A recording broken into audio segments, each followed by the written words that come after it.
to the poll workers and the local elites. And the fight for our country is always worth it. It is always worth it. Well, the big thing to point to, and I think there's going to be a lot of introspection and finger pointing among Democrats, is how they went about selecting their nominee. It was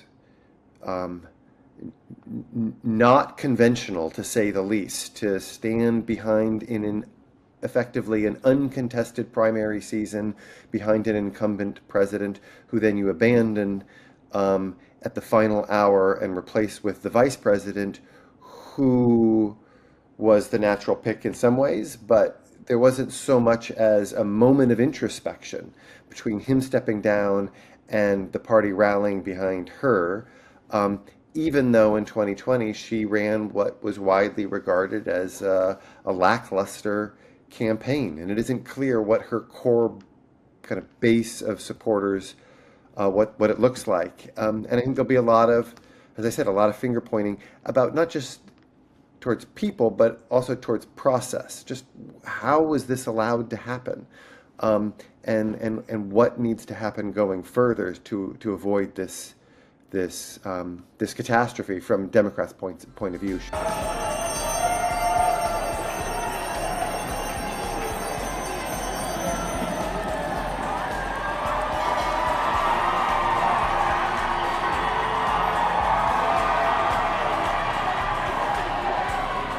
I think in retrospect, one of her biggest challenges wasn't about her. It was about the fact from the start you were running a candidate who was tied to a deeply unpopular administration. And once you see that, and that made it hard for her to position herself as the candidate of change, you will ask what made him unpopular, and why were his economic policies doing poorly, and immigration policies, even when there's metrics that show he's quite successful. So I think that conversation is going to happen. And then there's also going to be the conversation of why didn't he open the door earlier on to primaries, caucuses, or even her running by just running, governing for one term and being cognizant of his own limitations with age. All of that conversation is definitely coming, and it will impact his legacy. I think a president who did a lot will be also remembered for a president who was part of opening the door to what many Democrats consider a pretty radical conservative regime. There's also a reaction still about sexism, about race toward a female black presidential candidate. I think as a historian, it's hard to escape the idea that that was part of what went wrong too.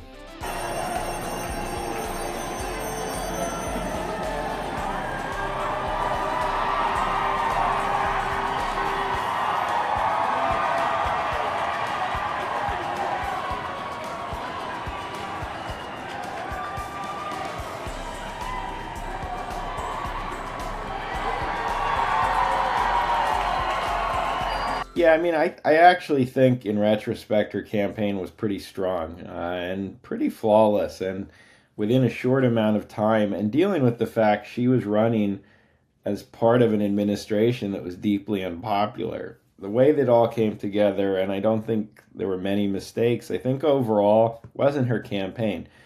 So it was either about how people perceive the administration, which is tied to the campaign, but it's not the campaign itself, factors about her disconnected from how she performs, or these other issues which loom large in the electorate.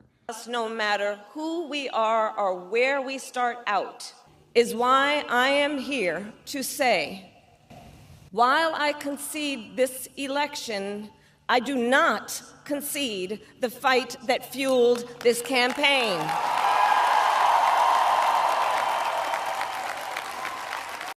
Some people who lose become pariahs within their party, and the party doesn't want to have anything to do with them, or feature them at least, for fear it will cause them political fallout. You've had failed candidates who disappear. Michael Dukakis in 1988 is an example.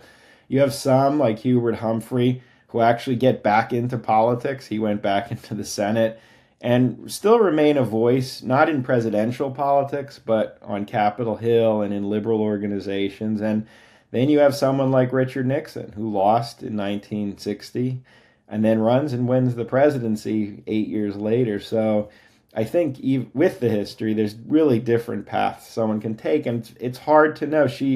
I do think, I mean, a lot of Democrats are going to be very angry right now and frustrated, and they will look at her as part of the problem that unfolded. But I think a lot also feel she ran a pretty formidable campaign and emerged as an interesting figure that the Democrats don't clearly have someone comparable. So I don't think it's inevitable she kind of fades away from the political scene.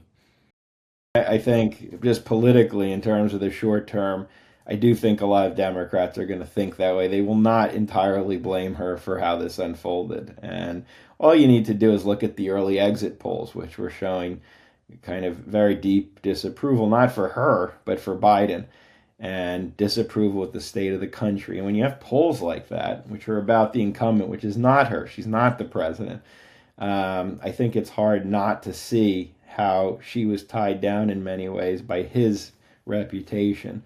And you could imagine her running in a different configuration than 2020 or 2024, where given what she did and how far she got the numbers really quickly from where they had fallen, she could be stronger. So there's ways in which she can remake herself. Will she? I don't know.